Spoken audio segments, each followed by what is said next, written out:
KBG Énergie, société spécialisée dans la vente, l'installation et la maintenance du système solaire. KBG Énergie, votre solution énergétique solaire d'aujourd'hui et pour longtemps. KBG Énergie développe des projets en électricité générale, l'énergie solaire photovoltaïque et les systèmes de secours en Afrique centrale, en RDC et ses environs. KBG Énergie gère votre consommation et votre stockage. Nos services, matériel européen très durable, 2 équipes professionnelles à votre disposition. Les dimensionnements complets des installations, l'élaboration de schémas techniques et plans d'implantation, le développement de nouveaux projets, la mise en œuvre de projets ainsi que la maintenance. Avec KBG Énergie, fini le délestage et assure votre alimentation en énergie solaire. Appelez-nous au plus 243 822 829 199, soit plus 243 999 466 256. Immeuble NTC ex Massamba 644 Kinshasa Gombe, référence rond-point Kimazière. Info kbg@yahoo.com. KBG Énergie, qualité et fiabilité. Les anti-stati, il y a l'association, le parti politique, voilà, règlement intérieur de ça, et compléter. C'est-à-dire, dans la manifestation, il faut co-informer l'autorité. Pas l'année qu'on informer. Parce que on ne faut pas informer pour à salani ni azwa ba disposition na ye pour qui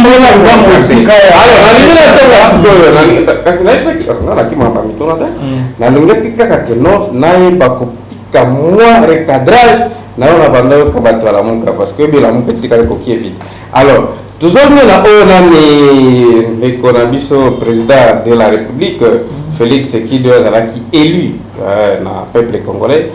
parce que Bakanda Bazaki est belé, Martin Fayoul est candidat, Chadari est candidat dans Bisto, Bangomi Balé va quitter. Alors il faut que le baron vérité, mais nous devons qu'il soit président de la République, Félix Tshisekedi. Mais nation identique qu'il a lié, Fayoul a voté. Vous devez être machine à voter, c'est comment voter les quand vous avez une machine à voter, machine on a le big machine on a voté, et ça ne peut pas tricher. C'est quoi? Et elle souvent que vous ne tricher pour alors, donc, dans les discours là, c'est vrai, les autres l'ont dit, Nalanda qui est président de la République, et puis président de la République, c'est garant de la nation. Alors, dit que non, voilà, ils ont tout sous, ils ont dit que à ça la dissolution il y a parlement voilà normalement il faut que le que sur la dissolution de l'Assemblée nationale. Alors c'est vrai il y a zolinga triste mais ils ont partout bazo tindaye à ça la bongo mais ce qui peut persister à qui comment la décision là wana ngamo ko na landiana c'est vrai ba interprétation est belé parce que tant mon konjazo lo ba mutu ko interpréter na marque na ye. Vous comprenez? Mais ce qui n'a pas de interprétation, et engagé Moko, na d'abord que l'élo na Moka na biso crise Moko ezati entre gouvernement parce que pour dissolution Assemblée nationale les ala article 148 et le Bible il fallait crise entre institution gouvernement na institution parlement. Voilà il faut que vous institution gouvernement, institution président de la République, institution cour des tribunaux, institution parlement, na institution gouvernement. Mais le mot, ce qui est total, le premier ministre il a gouvernement. Tout ça peut na liboso depuis République na biso banda les mois ça liboso Assemblée nationale Jean Mabunda mais les lots na éviter ceux qui dans les présidents de la République nani manungu wana ayoka kyango wapi to mutu moko na tseke na litoi na ndenge biso tozolanda en tout cas na éviter les crise mon côté exacté entre institution gouvernement na institution assemblée nationale. C'est vrai, il y a la matoye belé ya koyoka ekoleka biso parce que biso peut-être la matoye kaka makambo belé te tant mususu ayoka kangata na mbuto avant loba mais ngana koloba que non jusque avant ya loba na matoye ya ngai nayebi ke crise moko ezalaki te peut-être loko nazala matoye belé azala bato za ba information belé mais na ministre basusu bazoboya kotosa baordonnance oyo ye moko akui tala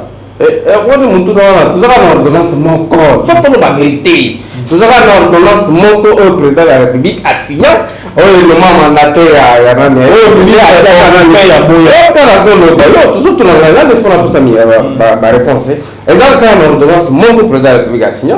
oyo il fallait pas changer batunana na Camille et va changer la batunana na SNCC kaka ordonnance wana oui na ordonnance wana tala urgence moko ezalaki te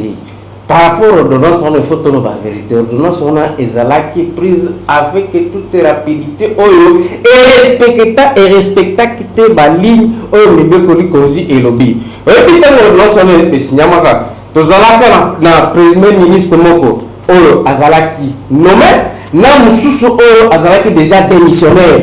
respecter va faire yoka il faut faire ça parce que il faut que la pétant parce que ni na pesa ba réponse na ngai c'est-à-dire ordonnance to zala na ordonnance moko oyo jusqu'à ce jour ezala na appliqué et c'est vrai na ndenge ngai maître Guillaume nazolo bana ndenge na monela que ordonnance wana parce que balobi ba ordonnance oyo tali matière wana il fallait ezala contre-signé na nani na premier ministre mais na kawana tozaki devant des premier ministre premier ministre moko azalaki démissionnaire na premier ministre azalaki nommé mais azalaki non investi te vous comprendrez que devant question même ministre moko azalaki devant un dilemme mais qui va lui donner l'ordre que non voilà il faut appliquer parce que le ministre il est sous-tutelle du premier ministre vous comprenez donc devant aspect là et c'est là qui m'embuto il y a moi là que nani ordonnance on a dit les deux ans appliqué c'est ça la vérité parce qu'il faut tout ça la vérité mais c'est vrai jusqu'à ce jour il n'y a pas d'autre ordonnance où le président de la République a signé que ils ont appliqué que les autres tout ça premier ministre ou Azali et à tout moment ordonnance que ça signé et contre-signé ce que c'est une matière où le premier ministre il faut contre-signer je suis sûr et certain que Nyoso et Kozala malamu peut reprendre et en plus parce qu'il faut la préciser ce n'est pas la non-application de l'ordonnance mais le but crise entre Assemblée nationale na institution gouvernement Blanchard Mongomba tant on a dit lobi aux amona mboka certainement moi na mboka Félix Azapena na ngambo na binote Molanda qui en tant que mokonzi mboka président de la République président élu moi na mboka Blanchard et là on est beaucoup pousser moi na mboka Félix Tshisekedi à tenir Towana contre Bandekonaï à Front commun pour le Congo. Il y a les bossons de colonel, la ligne natale, ça que Nalanda qui, moi, n'a pas Chilombo, la Congolais, la Congolais, sur un compatriote, où il y a Zali Kosola, Bandekonaï, na diaspora. Mais les bossons étaient dans compte à la montuna nayo, na ligne na yanulambi, loko mine, ou Nalandi et pas Yandekonangai, ko débatteur, awa, pambate, sengeli, totika flouté. Na mito ya bazali kotala biso na poko ya lelo ya liboso alobi ete Martin Fayulu alonga mapona mite ezali ndeko Tshisekedi moto alonga pe Shadari na ye balonga te mais na ko rappeler ndeko heureusement ki azali moto ya FCC akolobani na mai dunia kilanga aloba tango azali ko senga vérité les yeux pamba te alobi ete victoire ya ndeko Tshilombo e utande pa ya Kabila wana dunia natangi kombo na ende kwa zali moto ya FCC soki azana doute to kozonga awa na ba image oyo dunia aloba aloba batrikaka image na ye vidéo na ye et consort tozali biso banso bana oyo ya nouvelle génération en fait il y a nouvelle technologie bana internet génération comment ça fonctionne image triquée na image oyo moto alobi et banaka donc Ce que je retiens, c'est que l'image au dunia na monoko na ye aloba été victoire ya Chilombo azali ko devoir yango na Kabila image wana ezali na banza été réponse ndeko azali na yango donc ezali kotal sa solo été mwana mboka le président élu Martin Fayulu moto alonga maponani pe deuxième preuve ezali été azwa ba voix soki to bito considérer ka voix au Seigneur bamba bango wana bazwa ba voix ko le kashadari ezotali sa solo été débat ezali na machine à voter te soki tolingi toke na débat machine à voter tokoki mpe kokɔta na yango donc nalingaki na na vide zone d'ombre wana ya mibale ndeko alobi solo ete nalingaki na banda na ya mibale alobi makambo ya majorité parlementaire oyo ndeko Chilombo alobaki ete akoki kodissoudre d'abord nakota wana te pamba te wana kozonga na motuna na yo eloko mosusu alobaki ezali par rapport ya wow, c'est vrai que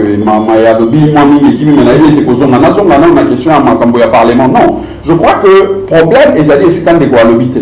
parce que si quand ndeko alobi je crois que question wana azali juriste lokola ngai ebe ete tango mobeko likonzi ezali koloba ete crise esengeli crise persistante ezala entre parlement Assemblée nationale na gouvernement notion ya crise wana soki otali na ba droit comparé otali na France otali na bikolo mosusu notion wana évolua elingi koloba ete tango bazali koloba crise persistante ezali te kaka majorité oyo ezali na kati na assemblée nde moto ekocréer crise na gouvernement parce que ici quand ndeko azali ezali wana pamba te ete majorité ezali bango FCC pe gouvernement ezali essentiellement kokambama na FCC pamba te premier ministre azali ya bango mais crise wana na droit évoluer dans le sens que même minorité oyo ezali na kati na assemblée nationale soki ezali kosala ete emetaka chaque fois en cause gouvernement par interpellation motion à défiance pe bongo na bongo ekosala so ete gouvernement ezala na instabilité bayebana kosala mosala malamu te pamba te chaque fois au lieu basala mosala ekozala interpellation na ba député la muka bakota na l'école la ndeko ya franc combat pour le Congo pour que ça va dire basala na bango na ndeko la muka bazali na kati na assemblée wana toloba pe tokokoba kolemba yango tokolemba te tozali na résistance bandeko oyo ya biso bazali na kati na assemblée wana nous considérons que ils ont été choisis élus na lolenge ya malamu ya peuple congolais et par rapport ya yango tosenga na bango bakite te ko bakozala wana mpona kokengela oyo nyonso ya molili ekosalema wana parce que yebi preuve c'est que na session oyo tikoleka oyo basali nini nobe ndeko omoni ntango tozali na mboka avant tout na oyo basali esengeli otuna na ino oyo parlement na majorité esali parce que lelo esengeli oyebisa biso nayebi ete papa olandaka papa molia oyo azali député moko ya bango ya FCC aleka parce que makambo wana nazoloba ezali bapreuve ezali biloko bokovérifie kaka eloko te arbinga nazoyebisa kutu peuple congolais ke d'abord mwa misolo mike tozwaka wana tozwaka yango ya pamba toliaka mbongo ya peuple ya pamba mpe daya mikolo tu tozwi mpe mbongo te mosala mpe tozosala te nazoloba yango ndeko député alamuka azali mosantu te ben napesi yo maloba oyo papa molere alobi bato oyo tu bazali wana pour la plupart nommé ndeko nembale balobi baliaka misolo ya pamba mpo bepu bakotwana kino na muyele oyo basali ata mosala te ezali kotalisa solo ete bandeko oyo biso toboyaki kozwa mokano lokola papa Etienne Tshisekedi azwaki na 2011 mpe ndeko Martin Fayulu ayebisaki non esengeli tobima te c'est vrai putsch esalami mais esengeli tofanda wana mpona kosurveille mpona kobloke bainitiative na bango ya molili c'est comme ça que omoni bainitiative lokola barévision ya komodifie loi électorale mpona komema système oyo elingai komema Kabila afanda lisusu tout ça ezalaki bloqué babiloko ya koluka korévise ezalaki électorale mpona koluka Bemba azali na majorité parlementaire te aza na pouvoir moko te ya komodifier loi électorale tokangi parenthèse wana mbango na banza ete peuple oyo azali kotala biso lelo azali komona solo ete bandeko oyo bazali wana bazali bandeko oyo bazali kotambola na hypocrisie parce que lelo tango ndeko azali koloba Chilombo alobi ete bato bazali ko pousser ye à dissoudre assemblée, à dissoudre, mais essayez à clair parce que vrai problème peut-être on de quoi il y a qui koloba ezali côté il y a contre-saint, il y a acte ou la dissolution parce que sur le plan il y a crise persistante dans le lobby problème ezali que se poser mais n'était pas battu na droit il y a évolution par rapport il y a pratique ndenge na baikolo musu ndenge na pese exemple la France on ezali mais vrai problème na et vous allez na contre-saint parce que acte na ya kozo wana esengeli à réunir d'abord ba chef il y a institution na surtout peu ceux qui a le besoin ordonnance na esengeli ils à la contre signé par le Premier ministre qui est du FCC Oyo à copier sa tâche facilité. Mais le vrai problème est l'hypocrisie au bande de Kubazo Tambola Nayango. Au moment où vous avez été dans coalition, lobby et les gars qui, au moment de l'élection sénatoriale de Salami, bande de FCC le rôle à Misana na Makambo Molini, bani pesi majorité au bani pesa, non mais à l'impossible les gars qui gagnent en habitant américain, ils arrivent de coucher à réunir ça contre notre président, il y a procureur de général de la République, président pour constitutionnel. Non, il faut enquêter Salama, corruption Salami et c'est qui nous avons il y a le long moni dossier en pays là. Nous sommes partenaire au yayo a joué résultat malam, mieux Salama monter ma passe. Ou le Cameroun a été corruption Salama qui au lieu c'est là, on a été partenaire en Angaï. Et sur la qui ça serait hypocrisie, ils allaient baser dans la coalition, ils baser dans la cohabitation. Il y a mis balai tango. Na sepele ndeko abimisi eloko wana tango tozalaka koloba ete ordonnance wana ezwamaki en violation ya mibeko pamba te ministre oyo premier ministre oyo contre-signa mokanda wana azalaki na ndimisa wana te ya kosigna mokanda wana bandeko ya FCC ema ya kashi baya baloba na olamuka bozali bato ya motema mabe France na bango bautizaka mingi toke mo oyo ya bango babi haine boyina mauvaise boyina Chilo boyina Kabila pourtant na kati na bango bazobosa na ete baoyo babimisaka Kabila Rwanda to nani ezali bato wana Chilombo bato ya IDPS oyo lelo bakomi esika moko donc omoni ete na tâtonnement bazoyeba te epai wapi bazali kokende bazoyeba te eloko nini balingi koloba yango omoni biso tozali koloba boyo peuple congolais mbula oyo ezali mbula ya libération ya mboka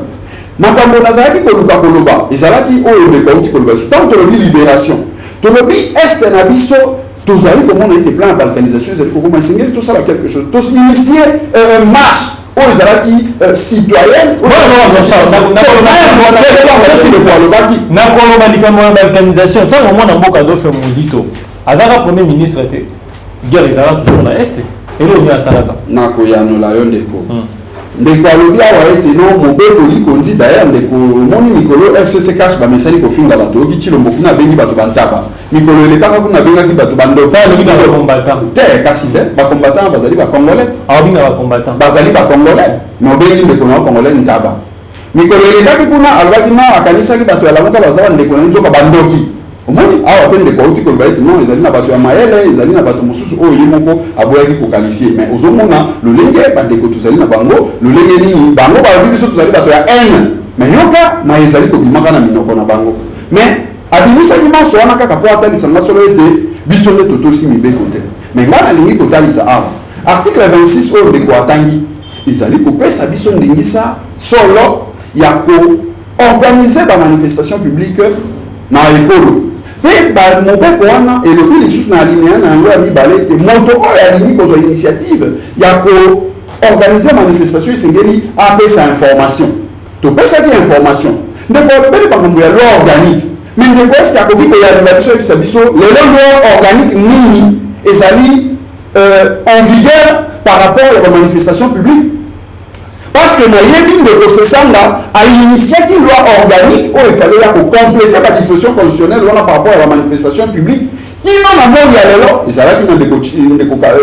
na régime oyo en fait ntango Kabila azalaki wana batikala jamais kozwa ordonnance wana pourtant loi ezala voté na niveau ya assemblée nationale na sénat mpe eleka promulgation kaka moto ekoma kocompliqué parce que oyebi ete avant constitution en 2006 oyo tozalaki na régime ya autorisation mpe ntango boinforme autorité urbaine ke non tolingi tosala manifestation na biso pacifique autorité urbaine en que non manifestation on go ça là le quoi coïncider na célébration à 59e année à Liwa Lumumba te beaucoup de perturbé en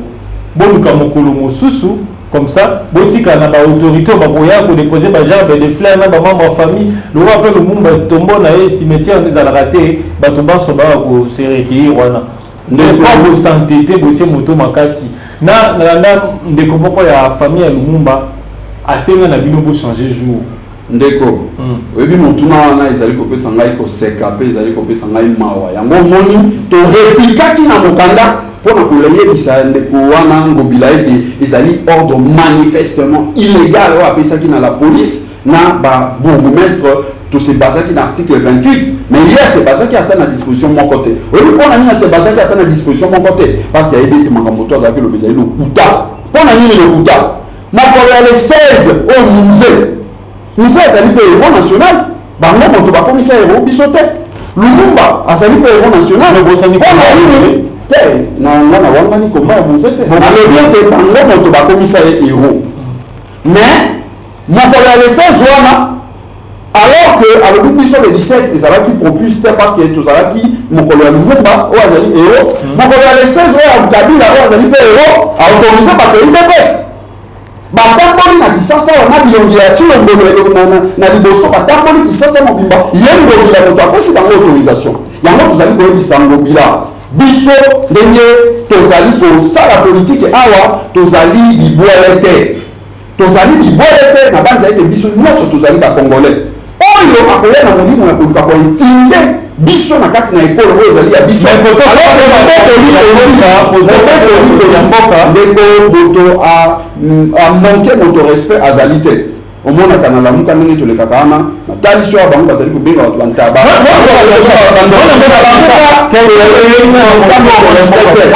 tozali kotelema bobelesi na baautorité eboli bino botambola nga na tai na TV5 eza bandeko mosusu bainnocent bandai koleka mais bajoki apasuki ya mosusu moto epai ya ngobila pamba te mobekoli konza parce que bosantete boboyi kose soumettre na ndeko na banza ete ndeko na ngai co-débatteur aza juriste lokola ngai aza avocat en surcroît lokola ngai ayebisela ete décision nyonso tout oyo esengeli ezwama esengeli ezala motive mpe motivation esengeli ezala en l'air te esengeli se base euta quelque part otire source nango ndeko ngobila ntango azwi décision na ye illégal wana asebazaki na mobeko nini asebazaki na disposition nini pamba te biso totalisi a le 16 autorisaki bato ya cash na elongi ya Chilombo na bakolo na bango batambola alors que argument oyo avancé mpona mokolo ya le 17 ezalaki valable mpe mpona mokolo ya le 16 mais sikoyo deux poids ou deux mesures wana efuti esika nini omoni sika motema mabe c'est comme ça que ndeko na ngai ndeko bazobanza solo ete lelo oyo ntango ngobila azalaki gouverneur na mai ndombe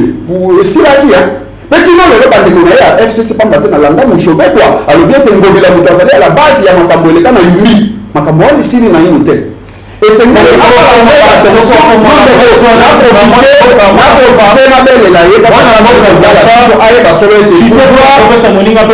nakotika ndeko aloba ndeko ngobila yeba solo ete pouvoir esilaka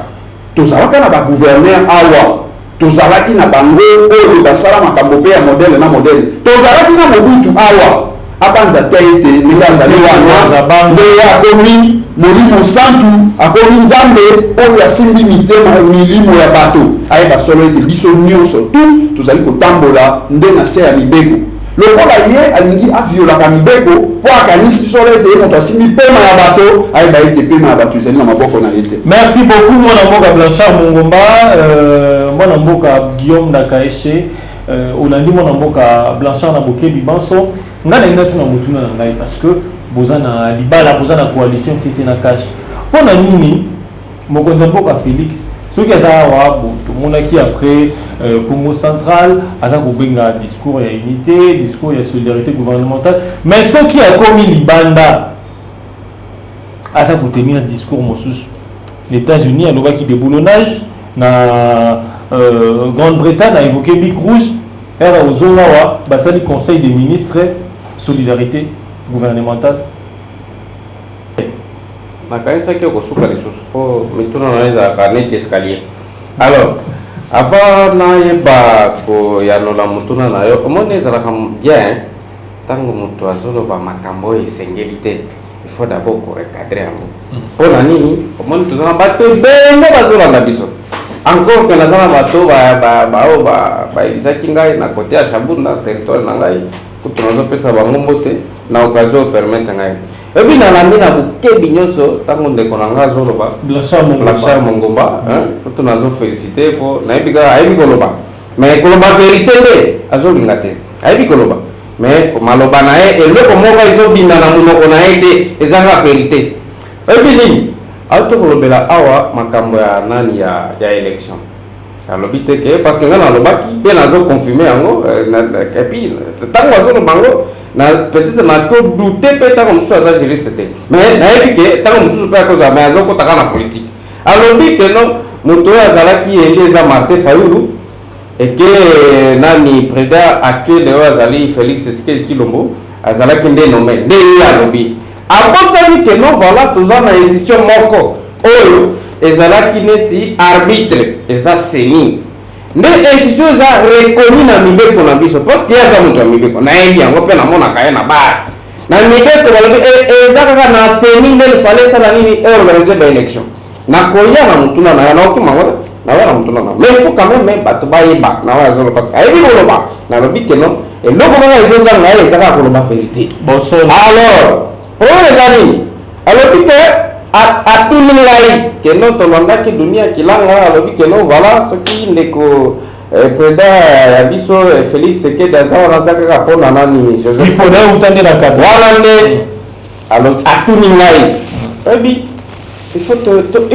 toyebaka mpe keno voilà mboka na biso tokomi na yo babengaka liberté d'expression ngai mpe na liberté d'expression na ngai nauti koyebisa yo awa keno voilà lelo crise moko eza te entre penani institution gouvernement na institution assemblée nationale ona liberté d'expression na ngai nalobi yango mais président ya république alobi nini keno bato ye azomona keno crise moko ezali eke bato bazotinda asala nini adissoudre mais wana eza ye moto alobi nga mpe nalobi oyo ya ngai nde yango babengi wana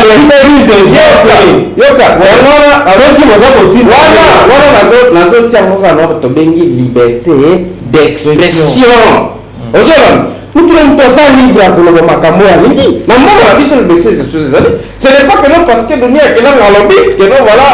volonté eza wana c'est président apiki aza wana c'est parce que nani Joseph Kabila alingaki kutu tokondima mpe yango na ndenge nini nano ndenge nini eza keno voilà parce que Joseph Kabila alingaki alternance ezala na sens wana parce que baprésident ebele na afrique awa toyebi keno toza na afrique na biso awa bapays ebele toza na baprésident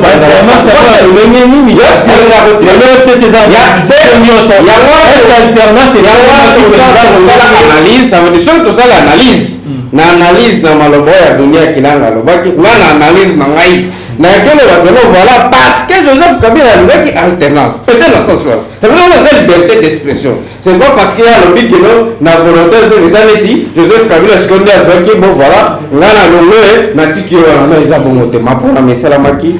ndeko Joseph Kabila alingaki keno mapona mesa esalement alternance spécialement parce que bon on a benga pa atika bonga te mais ya alobaki te nga na za moto ya pe na yaka nakutaka mboka ekabwana bitumba ngai na kolinga jamais kotika bitumba ya kotika nani mboka na biso za toujours na bitumba yango na tsala alternance na yebi mutuna alobi pe keno nani ya wana ni papa Molera mbi kuna na assemblée nationale to sala kaelo ko tania kambongo ya tala il faut koyeba omoni na eloko nyonso omoni ndenge yo za journaliste ezate keno tanga ko bandaka musana aussi sika ko tanga ko bandi musana ki journaliste okoma kaka déjà na expérience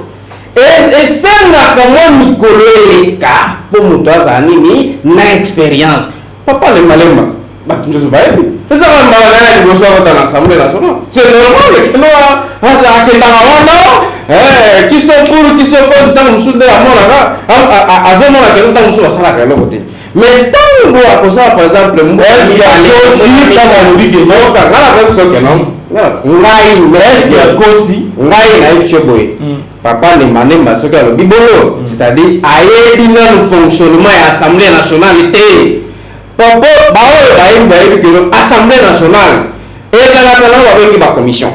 ozolanda bacommission ezalaka na kati ya assemblée nationale chaque commission esalaka mosala nango epuis nayebi ntango mosusu ntango alobaka ezalaki nano bacommission ezalaki nano constitué te nakanisi bongo nalandaka ye te mais ye ndeko na nga alobi keno ndenge papa ne manemba alobaka mais nga nalandaka soki alobaka c'est pas parce que lokola azala nanu te député national ayebi te keno bacommission ezalaka eke bacommission ezalaki nano installé te yango aloba ekeno voilà tofondaka kaka epuis toza reloko te bafutaka biso kado fo bato bayeba keno na assemblée nationale efonctionnaka na bacommission wana ezalaka na baquestion soki esali socio elani commission socio-culturelle dossier eke kuna basali bacommission eza ebele yango aloba ekeno ndeko azoloba ayebi koloba mais vérité nde eza te alors alobi na marche parce qu'il faut nazonga marche ya IDPS alobi na deux poids deux mesures yango nazoloba ntango le 16 boautorize bandeko ya IDPS le 17 bobato ya lamu yango nalingi napesa ye bokeseni parce que oyebi bato bameme bibi olobi bana ebele bazobunga mpona kozanga koyeba kozanga koyeba bandeko ya beni koexprime indignation yoka yango nalingi naloba omoni ntango basalaka marche baoyo bazoorganize yango bapesaka itinéraire bakoyebisaka no marche na biso ekolanda esika songolo mpe kosuka esika pakala ozolanda marche ya bato ya IDPS toyebi ke le 16 baofficiele nyonso bakendaka wapi na mausolée ozolanda mpona korande bamarche na oyo azalaki président na biso oyo abunda mpo na mboka mais bato ya IDPS balobaki te keno biso tokoshite na nani na mausolée boye empêche baofficiel bakende kosala bacérémonie esalemaka chaque année est-ce que yango wana nazoyebisa yo sikoyo omoni soki eza mokonzi atalaka liboso ayebaka ozoyebisa ye lelo mais atotala oyo ekoya lobi yango wana gouverneur ya biso ndani Gentini Ngobila ntango bato ya lamuka bayebisi ke tolingi tosalama bainforme parce que mbona likonzi elobi il faut bakoinforme donc bainforme bayebisi itinere eza bodu itinere tokolonga ndili toya na nini na niveau ya échanger esika nani ndeko na biso héros national oyo batia statuette na ye wana mais ndeko Gentini alobi te atali sikoyo le 17 wana baofficiel baosali bakolonga ville bakolonga bipai na bipai mpe baosali baokende wana mpona kosala cérémonie ya hommage nalobi te omoni place wana ntango biloko bandako eya mikonzi mpe bazoya wana ekopesa mobulu ekozala malamu te nde yango chefu azalaka amonaka danger oyo ekoya yango wana chefu alobi te omoni par rapport ya wana namoni keno marche na bino bosala yango te boluka jour mosusu est-ce que mpona kostonner bato ya beni il fallait kostonner bango le 17 okostonner bango ata le 18 te le 19 te le 20 te donc ça veut dire po bayeba ke nozosoutenir bato ya beni il faut soutenir bango ka le 17 te donc il faut tozalaka mpe na bolingo nazoya te parce que omoni ntango makambo ezolobama il faut to recadrer yango parce que awa azoloba mokonzi Gentini Ngobila azala te poids de mesure mpona nini sikoyo azwaki nani mokano wana c'est parce que ayebaki keno ntango bato bazwa parce que oyebila mase basi wana eza bamosusu parce que oyebila moko etikala kokie vite ekoma na bao basouteniraka nao basouteniraka te lelo ndeko Adolphe Muzito na Martin Fayulu nde baza ensemble mais côté mosusu ndeko Jean-Pierre Bemba na Moïse Katumbi nde baza ensemble même la marche wana okomona keno soki okoti na kati na luzindo okuta keno ndeko nani Jean-Pierre Bemba na ndeko nani président nani Moïse Katumbi ntango mosusu bazalaki d'accord nango te mais ekozapela bato oyo bazalaka pour bango et on va dans la maison ekopesa nini ekopesa mobulu yango wana ndeko Gentini Ngobila amonaki déjà d'argent wana yango wana lobai que non voilà nayebi bozolinga balkanisation ezala te nayebi bolingaka mboka nayebi me kolinga mboka ezaka na mokolo moko te olingaka mboka ata le 17 okolinga ata le 18 ata le 19 mais lokolo bazalaki bayebaki kene ifale basala mobulu parce que bango baza bata mobulu alors wana nde ifale ayeba ya mobulu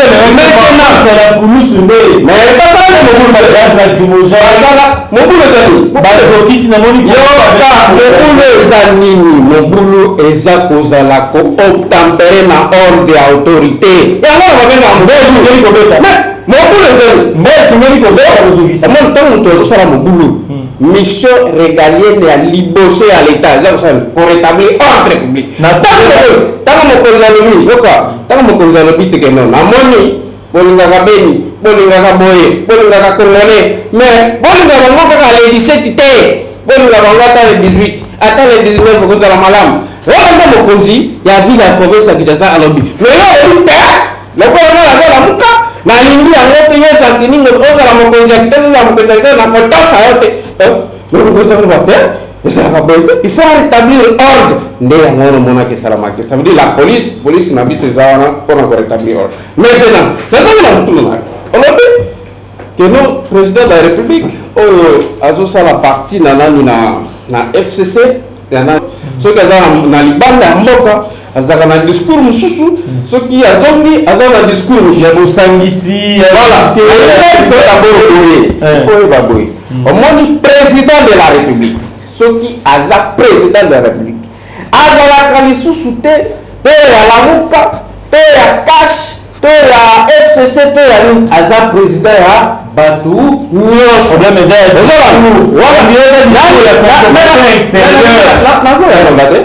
nazoyanoba nayebi te soki olingi okotisa mpe wana ezala motuna alors c'est-à-dire eza sous question yango nazoloba président de la république aza président ya bato nyonso soki oza élu président parce que accord eza entre FCC na cash ozolaba eza te ke no eza entre président de la république parce que président de la république aza ya bato nyonso aza ya FCC te aza ya cash te aza ya lamuka te aza mokonzi ya bato nyonso aza na liberté papa mais soki tozoloba mpe ke no toza na liberté d'expression ezaka mpona ngai obie mpona ndeko na ngai aza awa liberté d'expression eza mpona eza libre soki amoni ke no soki omena limanda ya mboka nde efo aloba boye mais italie eza na cadre ya liberté d'expression soki amoni ke no akoloba boye po akoma na nani na kasangu eza liberté na ye d'expression liberté oyo ezaka mpona ngai te mpona oyo lionel te eza mpona motu nyonso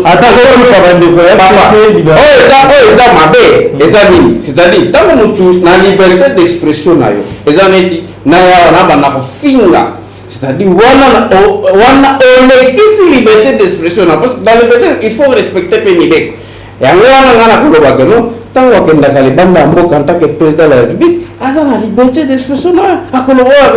mais c'est vrai ntango akoloba ekotala bao bakomona keno maloba na ye mabe eza malamu te bakoanalyse yango mpe bapesi baorientation na bango yango wana tisaka na cadre ya liberté d'expression nde yango nakopesa. Merci beaucoup mwana mboka Guillaume Bakaeshe mwana mboka Blanchard Mongomba ya lobi lolenge réaction ya président na Londres eza mpona kotuka baninga mosusu ya franc commun te eza bongo na cadre ya liberté d'expression ndeko na banza ete nakoyanola na motuna wana mais okopesa ngai même temps de parole korebondir na maimanso auti koloba oyo ezali très grave ndeko alobi na banda na epai ya suki alobi mpona kosoutenir beni est-ce que il faut kaka date ya le 17 mais natuni ndeko même question mpona kosoutenir ba FRDC ndenge bandeko wana ya cash baponaki est-ce qu'il fallait kaka date ya le 16 mpona nini date ya le problème eza ya point de chute na mais nazoya bandeko ya UDPS bachutaki na mausolée ya Kabila nazoya soki c'était ça la motivation déjà nazolakisaki yango te nde ezalaki motivation ya Ngobila na mokanda oyo akomaki motivation na ye ezalaki te que pour un problème esepozaki ezalaki ya point de chute problème ezalaki ke mokolo journée wana ezalaki journée ya malamu te parce que journée wana tozocélébrer bahéros c'était ça l'objet ya mokanda na ye objet à mokanda na portaki sur lieu ya chute ya marche na bisoté et si t'as déjà des quoi boundi yango wana mais ceux qui même admettons par en tout cas absurde que ça la vrai que pour un des objet motivation immobile mais en tant que autorité entre guillemets et c'est ngala qui na alobadon na moni effectivement mes points de chute aux aliments beaucoup na point de chute mon sous par le temps les aliments balali bo sote au biso vous allez organiser ma manifestation publique na ville ya Kisasa très souvent ça soit une nzela activité beaucoup na nzela mon sous beaucoup poni pe nzela mon sous so que ça qui yango alors que les affaires les angote parce que mokanda na zali na yango wana na okiko bimisa yango totanga awa motivation mobiliser la qui wana te motivation mobiliser la qui date il y a les 17 pourtant même motivation il y a des émissions animées yango kuna na les 16 pour na la solo été pour soutenir Baterbeli c'est ngeli ka pour na les 17 yango na tuli pour soutenir FC FARDC c'est ngela qui peut kaka ba autoriser bato ya cash va marcher les 16 na ko o mo susu pe akufaki na tuli motu na wana au moins na solo été bandeko bazali na molimo ya mabe molimo na bango ezalaki justement pour empêcher qu'on a des ordres parce que pour ça na bango ezalaki batinda ba policier ba beta gaz lacrymogène ba beta masasi bato bakufa bato bazoka pa bata to rebi plan na bango ezalaki ba communicateur nyonso ya la muka wana kende okutie kanga beta sala e makambo nyonso tu yango c'était ça le plan pe ya kobilisa misolo pa bata bandeko ba bosanaka misolo oyo bajeraka wana ezalaka misolo yango bilate ezali misolo ya peuple congolais ngai na yo ezali misolo na biso maintenant bozotinda la police aya kosala mosala alors que mobeko likondi autorisé bato oyo bainitie marche wana basala likambo wana mais yo tindi quand même la police ordre manifestement illégal na bandeli yango na kosécuriser te ben kosécuriser elingi eza synonyme ya kobeta gaz lacrymogène kokanga ndeko lexus légal kobeta ye kokotisa ye na kasho lokola moyibi kokanga maître Nikoma Engele oyo azali avocat kobeta ye lokola moyibi kotosa nini kotosa nini mobeko nini décision nini gouverneur ya ville oyo pour représenter président de la république non gouverneur ya ville azali nzambe te ndeko na ngai esengeli esika wana alobi na engumba na ye gouverneur nazali kobandela yango gouverneur ya ville azali nzambe te gouverneur ya ville azali soumis na mibeko lokola biso nyonso tu masa autorité za mokonzi te mais kozala mokonzi elingi koloba te kokomi nzambe lolenge botosa da institution président de la république ezala président ya république azali nzambe te bango nyonso biso nyonso bakongolais tozali na se ya mibeko esika mobeko epeki soki osala likambo kosala yango te soki osali yango okangami soki mobeko autorise osali yango tandis que na cas oyo ya biso mobeko na ntangi article 26 epesi biso ndingisa soki ngobila azalaki na argument ya solo esengelaki amotive yango na badisposition légale mais argument oyo atie na lettre na yo wana nalaki soki ezali argument moko ya lokuta ya mabe pamba te le 16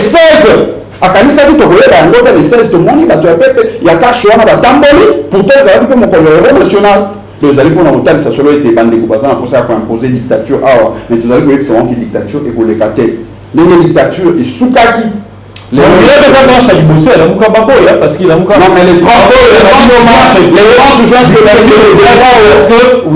juin t'organisa marche awa oyebi ke babeta bagaz lacrymogène awa na Kisasa na Goma kutu ndeko defa opaluku akufa awa na Kisasa oyo olanda marche wana te oyo babeta na bajournaliste bandeko na bino baconfrère Titi babotola bacaméra bapanza biloko oyo olanda yango te non ndeko ntango ndeko azoloba ayeke no babangaki parce que lamuka ekomi deux camps bato ya Katumbi na non mais ndeko azokosala ke même le 16 juin parce que argument contre argument le 16 ntango bandeko ya kashe wana batambolaki est ce que ndeko ayebi teke na kashe ekoma mpe kashe Kamere kashe Kabila kashe mosusu oyo bazali contre bango nyonso tu wana babangaki teke batendance ya bakashe mosusu wana mpe etelemo mais basa on a limé sans incident qui biso profité ndeko Lionel olobi basali yango na kimia mais nani azali nzambe nani azali molimo santu oyo ayebaki ke marche ya lamuka des ordres, il fallait ça là. Alors que marche et la cache, c'était une marche aux acquis partisane, parce que initiée par un parti politique et puis là qui est figé à parti politique. Tandis que marche au Yabiso Zalaki, marche Moko, au Zalaki, tu inscrivas qui a mon cadre, il y a une action patriotique pour la défense de l'intérêt. Il y a le pourquoi la date, il y a les 17. Parce que tout le monde a dit, bon, ça, pendant qu'il y a la balkanisation dans le Congo, Zalaki, le Mumba. Donc, on a un peu qui est toujours pérennisé comme ça, il y a Bandaki. Donc, la question est que tu as dit contre la tuerie de la connexion à Béni. Mais, et puis, tu as dit, tu vas bander à Pembe. Tu dis, couleur à la partie politique tête. Tout ça là qui va la Mouka, SIB, nouvelle et là, tendance, bien surtout. Parce que MSC a quitté ensemble pour la République, ils ont quitté. Et puis surtout aussi. Mais la bande a été. MSC a quitté ensemble pour la République, ils ont quitté. Mais de quoi la liberté, bande ko bazana liberté à Koya tout comme Koyate ils allaient quitter le rôle na cache na FCC ils allaient quitter le vide non ndeko ce que ça dit coquille vide balingaki batinda ba police ba beta ba gaz lacrymogène te balingaki batinda ba police ba beta masasi te lokola ba beta ki masasi lokola ba beta la gaz lacrymogène bakangi bato na boloko bazokisi bango bakota et ni ko l'accession de la Mouka ils allaient coquille vide te la Mouka c'est une force réelle, une force politique réelle qui est aujourd'hui conduit par le coordonnateur Adolphe Mozito, mais nous avons l'avantage, il y a un président élu, Martin Fayoul, pour le peuple congolais, a Pesaki Bokami, mais malheureusement, on a empêché à exercer impérium, à exercer pouvoir au peuple à Kotaki. Mais, de quoi le bien, les sous là comme sous, oui, ça est grave. Mais de quoi ça dit que, de quoi Molière, Azali a parlé à FCC, à Cache, il y a FCC. Tant qu'on a tout ça, mais on a voté dans des commandements. Tango bazalaki koluka projeté mabunda na kiti wana o babengi perchoir ya Assemblée nationale ezalaki ngoma na bango FCC ils ont fait news non ndeko tozali bayi politique ils existent mais ngoma ya lisanga ya FCC ndeko nangai Lionel tozali bayi politique ndenge de kwazali wana azana ba détail mosusu oyo ayebi oyo ezali forcément koki kokota na mikanda te ndenge moko ngai nazali na makambo oyo nayebi pe ya bango oyo forcément koki kozala na mikanda te toyebi nini ezalaki koleka balobi mabunda azosala mosala te balobi mabunda azali kokota eloko te ezali justement papa Ndalamba alobi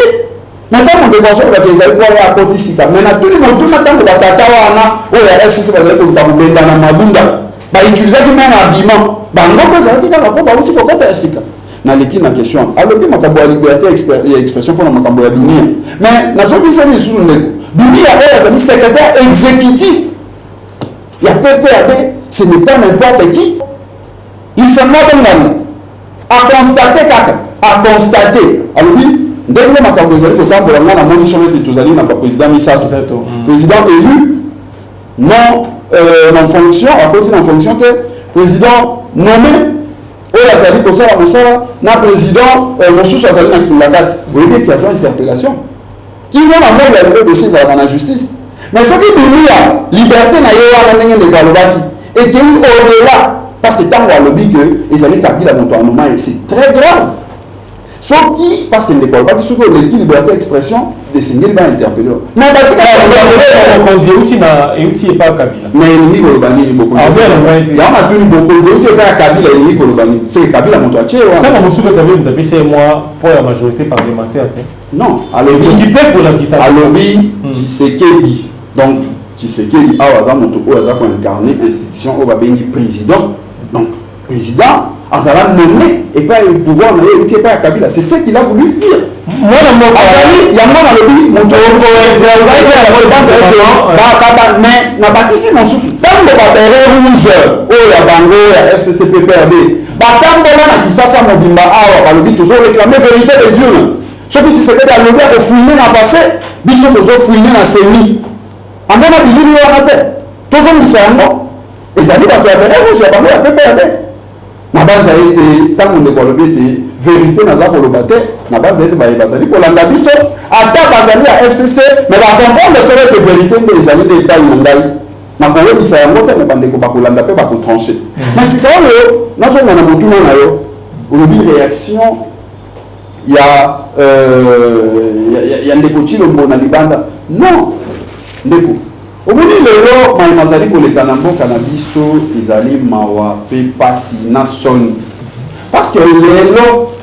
ekolo na biso soki otali malamu tozali lokola bato oyo toyebi esika tozali kokenda te pamba te baye bazali kokamba contre la volonté du peuple mpe na hypocrisie okomona solo ete caractéristique na bango ezalaka bobelese maloba moko oyo bakokisaka te caractéristique na bango ezalaka kaka kosala baspectacle lokola bato oyo bazali na sketch bazoluka kosala mwa théâtre ndeko Tshilombo alobi ezali makambo oyo soki ya solo bazalaki na coalition balingaki baya bafanda batala me mpona nini ndeko alobi boye elingi koloba nini tout ça batrouve solution mais ntango namoni moninga oyo ya ngai ya kelasi Nkanga aleki alobi makambo ya makasi contre ndeko Tshilombo namoni bandeko mosusu baindia mpe misusu oyo ya bango ya FCCPPRD babandi na Kisombe kotire à boulet rouge sur ndeko Tshilombo ezolakisa solo ete bazali na nungu mais biso tolobi nungu oyo lolenge ezokenda peuple congolais biso tolingi mobulu te na mboka biso tolingi te mboka na biso tokoma bato oyo tokomi kovivre lokola bapaya parce que yebi ndeko Tshilombo kaka na baréaction na makambo alobi wana alobi makambo mosusu oyo ezali très grave makambo ya banyamulenge lelo oyo kibali bakongole non ndeko na ngai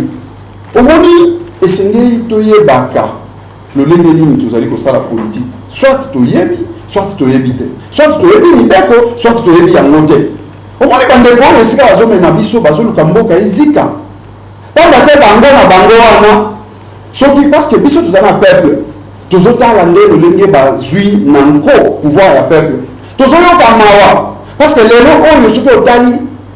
ndenge bazokende na baécart de langage entre bango ekosala ete cacophonie déjà tozali na cacophonie na sommet ya l'état ni solo tozomona inflation monétaire tozomona baétudiant ndenge bakomi clochardisé tozomona badécision moko oyo ezozolakisa solo ete bandeko baza na posa moto epela na bandeko wana mboka blanchard mongo bachute nalingi bachute na likambo ya banyamulenge ndeko Tshilombo esengeli ayeba boye mpo apesaki exemple moko oyo ezali exemple ya mabe koleka na kama pourtant ye azali moto oyo ndenge alobaka Belgique ezali Congo na ye ya mibale ayebi diaspora malamu ayebi ndenge nini bazalaka bazwaka nationalité na ekolo mosusu alobi bandeko ya diaspora ezali kaka lokola bino ndenge basusu bakoma babelge bakoma baanglais awa ezali ndenge moko banyamulenge mais non bandeko oyo baza na diaspora en aucun cas bakokende koréclame baterre epai ya baanglais epai ya bafrançais na mokolo moko te bakokende koréclame appartenance ya pouvoir que nos royaume tel tout ça ezalaki donc biso ifo tozwa yango non parce que toyebi lolenge nini bazwaka nationalité bandeko wana soki tolobi tokende na logique ya ndeko Tshilombo elingi koloba ete bazwi baye koacquérir nationalité eyango te moto ekopesa bango droit ya koréclame mabele pourtant mabele ezali na bakolo na yango ezali na baligne historique na yango sociologique oyo balandelaka yango mais bandeko lokola yo reconnaître ete bazali baautochtone bato oyo ligne na bango ezali wana te ezali esika mosusu mpe yo olobi ete bazali na droit ya koréclame mabele mingi bango baréclamaka mabele wana na banza ete ndeko abeti libaku ya monene mpe heureusement omoni sale wana ezalaki etondi kaka na bato oyo bayaki mpona koapplaudir discours na ye mais ntango alobi likambo wana oyoki bacongolais fibre patriotique wana ezalaka toujours ce qui est intéressant ezali eloko wana likambo ya mabele ezali mabele bandeko baréagisaki na kati ya sale mpona koyebiselo utete okoki makambo wana olobi bandeko batelemelaki là toza koencourage bandeko wana ya Grande-Bretagne na réaction na bango quel que soit babungi nzela ndenge bazali koaccompagne Tshilombo na maya azali kosala mais mpona makambo ya mabele lolenge biso totelemaki mpona kobundela balkanisation bango na kati na sala balakisaki solo ete bakotika mabele na biso ekenda te yango monaki réaction na bango. Donc voilà, merci beaucoup Lachar Mongomba. Toza mpenza kochute mwana mboka Guillaume. Cette fois-ci nazopesa bino 3 minutes nasengi na mwana mboka Garnet aza na nsima régie à 2 minutes aluka quand même kotaelanga mpena ngonga mwana mboka Guillaume na Kaeshe lelo avenir politique ya Lamuka tango kotala basusu ba ko soutenir Fayulu na Mozito mosusu baza kotala na 2023 na 2 minutes. Oui, ndeko journaliste. Na ebike ezalaka boye so moninga bandi kolia opespe mosusu asalini tele na kabela so 2 minutes pour na yeba su isa 2 minutes yende abandaki koloba na yende opesaki maloba ya liboso yakipe opesi ngai oyebi opesi il faut pesa pe ngai 2 minutes na peso 2 minutes alors te opesaki 10 minutes te 2 minutes alors nalingi naloba boye na kolandaka ya yo mpo na yebe ko mutu alamuka na kolandaka ya yo ndenge olobi ça veut dire na korépondre rapidement avant na pesa ya na mutundo na parce que na landaki na buke binyoso ya wana pesa ko côté vérité ça te alors bi marche ya Lamuka ya le 17 ndia bi après résister les sous wana zongi les sous wana pour na pesa que non ezali pour na itinéraire oyo ndeko jatiningo pela mona que non voilà place wana tango bakoya mikozi pesa ya pesa mamutu mutu mais na mona zongi les sous pour azolinga koyoka te mais na koyoka ni omoni bato ya Lamuka lokola bakomi kokive batala kaka ba jour oyo bato okende musala te bayebi ke le 17 wana bato okende musala te yango wana bakozalaka meme na possibilité ya kozalini ya kozwa bato mais soki baza balide bango mpona ndima te baza balide boyo bazaka lobiti totala soki bato bakoya okomona keno bato bakoya te parce que Lamuka etikala koki vi wana efoye bango et encore yango na ye moko ayebe te koloba keno gouverneur ya ville azali nzambe te papa gouverneur ya ville azali nzambe te ya solo na ndimi ke noza moto ya Lamuka wana na ndimi yango na maloba na oyebi mpo na nini na ndimi parce que même na bango na Lamuka wana oyebi Moïse Katumbi ntango azalaki le numéro 1 ya Lamuka eza na ndeko Adolphe Mozito abima asala badéclaration azona na ligne de conduite te yango mpe nayebi ke ndeko mpe Adolphe Mozito abaki ata soki yo Katumbi ozoma président ozazambe te bakosala kaka onga na lingi ezalaka bongo te fo kolanda mibeko yana soboyeko alors tozongi alobi ndeko Janine Mabunda ifale soki il faut tika pena tana na yeba ko yalola te na Mabunda alobi makambo na interpellation tolingi na bate alobi ndeko Janine Mabunda keno voilà bazosala musala te yango wana balingaki balongola na musala papa soki ata tokei na cadre ya mibeko parce que eza moto ya mibeko est-ce que Janine Mabunda ye aleki mibeko te c'est-à-dire soki mibeko balobi balingi balongola Janine Mabunda bakolanda procédure oyo kosenga keno Janine Mabunda asalini alongwa mais na ka oyo azoevoke wana ayeba keno FCC ezwa nanu mokano moko te ya kolongola Janine Mabunda il faut ayeba yango alors mpona kosukisa alobi toyebi esika tozokende te nde alobi na comprendre que no bayebi esika bazokende wana na kati ya Lamuka parce que lelo na kati ya Lamuka ezali eza bayebi esika bazokende te lelo koto Jean-Pierre Bemba lelo koto mosusu baza wanani Jean-Pierre Bemba na Moïse Katumbi et puis il faut bayeba que c'est Moïse Katumbi ki awa bando chambongo na yango bayebi esika bazokende te eza te mpona mboka te mboka na biso toyebi président ya République aza Félix Tshisekedi Tshilombo toza na institution assemblée nationale eza na Janine Mabunda toza na institution Sénat Tambo Mwamba azala na ba institution mosusu ça veut dire biso oyo bato FCC na kasi toyebi esika tozokende toza na gouvernement na biso toza na donc bato nyonso bazali mais asitaki na problème ya banyamulenge yango na comprendre oyebi mwana mwana ndio mutike na 1 minute problème na ko kata ngai na ndio za kote kuna mais na eza mais faut na la vérité alors bi problème ya banyamulenge président de la République alobi banyamulenge baza banini bakongolais nde alobi oyebi il faut kobitunaka nini ezolakisa keno nga naza congolais même ata yo ndenge oza nini ezolakisa keno oza congolais il faut tomitunaka c'est-à-dire na maloba ya président de la République c'est-à-dire toza na baoyo baza banyamulenge bazose comporter comme bakongolais c'est à partir ya poche wana ya bao bazo se comporter comme baronda lobi baza ba congolais mais après des appels na ba oyo et d'ailleurs même na ta ba tout oyo bazo no ba keno bangoni ba pi congolais et puis que ça ba oyo ba sala tapé que no mbona na biso za na mokulu ona ko ba keno ona ko ba keno za congolais na congolais na congolité faut total amener oyo to monde to bengi patriotisme aya na lingi na soutenir te que no voilà na banyamulenge eza na bo baza ba congolais te tabi na tête banyamulenge na eza na bo baza ba congolais c'est-à-dire bazo se eza na pe na ba oyo bazo se comporter contre les congolais ça va do ba toa na baza ba congolais te et bien na ba ko na mona mboka eza na ba oyo baza na patriotisme te bangwana nde ba to ko benga ba congolais te na mboka na mitu za na ba chalupa ba personnel bazali ko se comporter te bakonza mutu nyonso azo se comporter pour l'intérêt à congolais te aza munyamulenge oyo aza congolais te. Merci beaucoup moi na mboka Guillaume Daka et chez moi na mboka Blanchard au chuté pe na 2 minutes avenir politique ya la muka avenir monsieur ba kota l'élection monsieur sur résistance combat vérité des urnes aux monter bon côté pas les Congolais, la muka est allée créée par l'acte du 27 avril 2019 à Bruxelles. Ils ont dit convention à la Mouka, nous créé la Mouka, que les lots ont un signateur, on a tout cas un signateur miné. Nous avons dit que le solo était tous allés dans acte, il y a le 27 avril signé à Bruxelles, où il a créé la Mouka, la plateforme politique. Puis moi il y a le lot, le signateur on a bâti la banane, ndeko Adolphe Mozito, Lelo Azali coordonnateur trimestriel, Ndeko Jean-Pierre Bemba, Oyaoutaki, Landisama, Topé a précédé Ndeko Adolphe Mozito na coordination, Ndeko Moïse Katumbi Chako, Oyo Ye Abandisaki coordination, et Ndeko Martin Fayoulou, Oyo Ye Azali na avantage, non seulement, il y a vos alamans pour la valider, mais Azali président.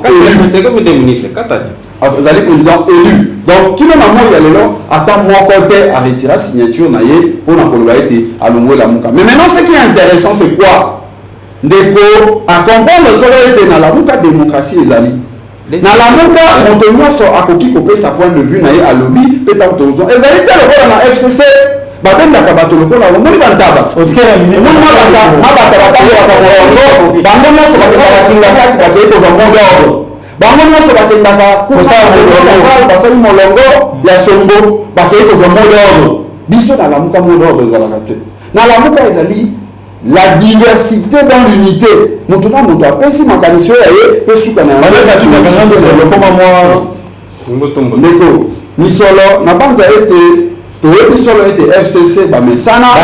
toyebi ete FCC bamesana kodébauche bamesana kopesa bato mwa kanyaka na se mpona kopanza makambo ndenge basalaka na idps bazwi cibala bapesi misolo bakotisi ye bazwi badibanga bapesa misolo bakotisa mais soki ndeko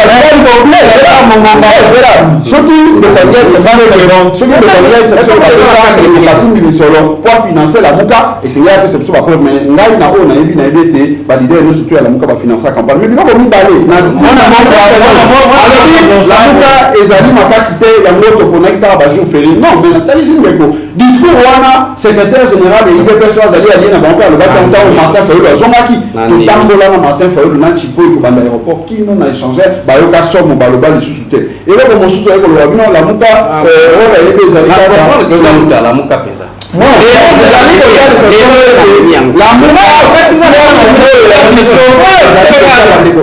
c'est mal à l'aise parce que mon histoire était peuple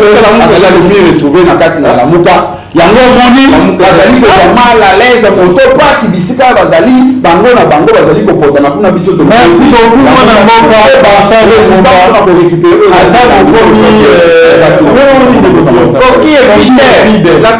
merci beaucoup to komi na organisation merci à toi na mtu na biso l'organisation no somo konza zalaka yango na FCC somo naka autorité morale mais on va pas la fini pour là l'organisation souvent l'idée là zala il faut l'idée là zala non c'est ça on idée il faut ça on y va alléluia amen état unique est parti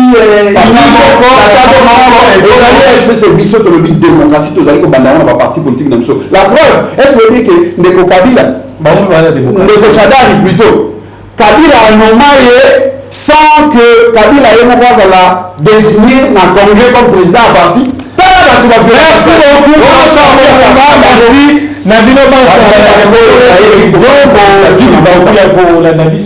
Merci beaucoup d'avoir invité Nangaï,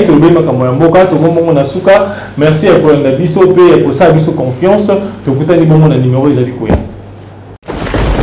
KBG Énergie, société spécialisée dans la vente, l'installation et la maintenance du système solaire. KBG Énergie, votre solution énergétique solaire d'aujourd'hui et pour longtemps. KBG Énergie développe des projets en électricité générale, l'énergie solaire photovoltaïque et les systèmes de secours en Afrique centrale, en RDC et ses environs. KBG Énergie gère votre consommation et votre stockage. Nos services, matériel européen très durable, 2 équipes professionnelles à votre disposition. Les dimensionnements complets des installations, l'élaboration de schémas techniques et plans d'implantation, le développement de nouveaux projets, la mise en œuvre de projets ainsi que la maintenance. Avec KBG Énergie, fini le délestage et assure votre alimentation en énergie solaire. Appelez-nous au plus 243 822 829 199,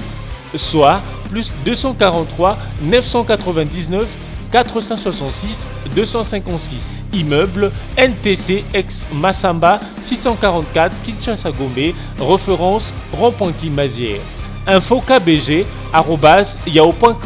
KBG Énergie, qualité et fiabilité.